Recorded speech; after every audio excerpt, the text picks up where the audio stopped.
Hi friends, আজকে আমি একা একা ঘুরতে আইছি গেন্টিং হাইল্যান্ডে। এটা হচ্ছে গেন্টিং হাইল্যান্ড। সবাই তো জানে এ জায়গায় কোন জায়গায়।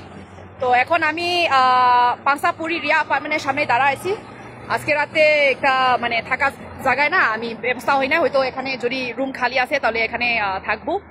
তো আমি মনে করতাম যে কেবল কাতে উঠবো, মনে হয় যে আজকে উঠতে পারবো না, তাহলে সকালে উঠতে হবে। Excuse me, miss. Yes. If I'm not mistaken, you live Nani? Yes. How you know? Because I know your face because I see you Facebook. Very famous Bangladeshi people all know you live Nani. Yes. Because you always talking Bangla. Yeah. Right. Okay. আপনি বাংলা বলতে পারেন, সমস্যা নেই। Yes. তা আপনি হঠাৎ এখানে কি মনে করে এখন? আমি তো মনে করতাম যে কেবল কারে উঠবো, একা একা ঘুরতে আইছি না। না, এখন তো 8টা বেজে গেছে, এখন কেবল কার বন্ধ। 8টা না, এখন 12টা। 12টা বেজে। ও সরি। ভালো করে দেখো গরি, ভালো করে দেখো ভাই। আচ্ছা, আপনি সবাইকে পরিচিত দেন। আপনার নামটা কি? আমার নাম হচ্ছে আব্দুল কাদের। আমি ফ্রম বাংলাদেশ থেকে এসেছি। এখানে আমি একটা হোটেলে কর্মরত অবস্থায় আছি, হাউসকিপিং ডিপার্টমেন্টে। গেন্টিং হাইল্যান্ডসে? Genting Highland. হোটেলের নাম হাইল্যান্ড হোটেল। আমার কলিগ, সেও হাউসকিপিং ডিপার্টমেন্টে আছে, সেও কাজ করে এখানে। আপনি কখন আসছেন এখানে? আমি যে 1 ঘন্টা আগে একটু ঘুরতে আইছি। আমি তো আমার একটা স্বপ্ন ছিল যে আপনাকে আমি দেখবো, আজকে যে সরাসরি দেখা হয়ে গেল, এটা তো একটা ম্যাজিকের মতো কাজ হয়ে গেল। তাই? হ্যাঁ। আমি তো এই 1 ঘন্টা থেকে গ্রাফে নামলাম, মনে করতাম যে কেউ উঠবো, তো বন্ধ হয়ে গেছে। তো আচ্ছা, আপনার দেশের বাড়ি কোথায়? আমার দেশের বাড়ি হচ্ছে বাংলাদেশ, জেলা ঝিনাইদহ, থানা মহেশপুর।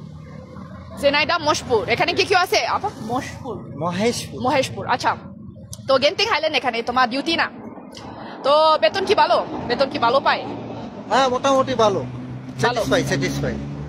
স্যাটিসফাই। মালয়েশিয়াতে কত বছর ধরে আসো?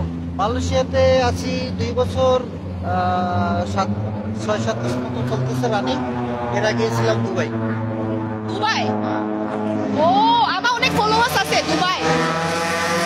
আমার তো অনেক ফলোয়ার্স আছে দুবাই থেকে। তো আচ্ছা, দুবাই কোন জায়গায় ছিলেন আপনি? আমি ছিলাম দুবাই শহরেই ছিলাম, আর আমার রুম ছিল দেরা। এখানে দেখেন, এদিকে তাকান। কোন শহরে? দুবাই ছিলাম আমি। ঠিক আছে, দুবাই কোন?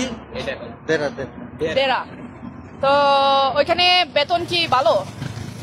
হ্যাঁ, দুবাইতে আমি সুইমিং পুল লাইফগার্ড ছিলাম। ওখানে গিয়ে আমি লাইসেন্স করেছিলাম। তো ইজি না লাইসেন্স করা, ওখানে স্টাডি করতে হয়, তারপরে এক্সাম দিয়ে পাস করতে হয়, তারপর লাইসেন্স দেয় দুবাই গভর্নমেন্ট থেকে। লাইসেন্স দেওয়ার পরে ওখানে চাকরি নিতে হয়। আমি চাকরি নিয়েছিলাম, কিন্তু ওখানে আমার কোম্পানিটা বেশি একটা ভালো হয় নাই।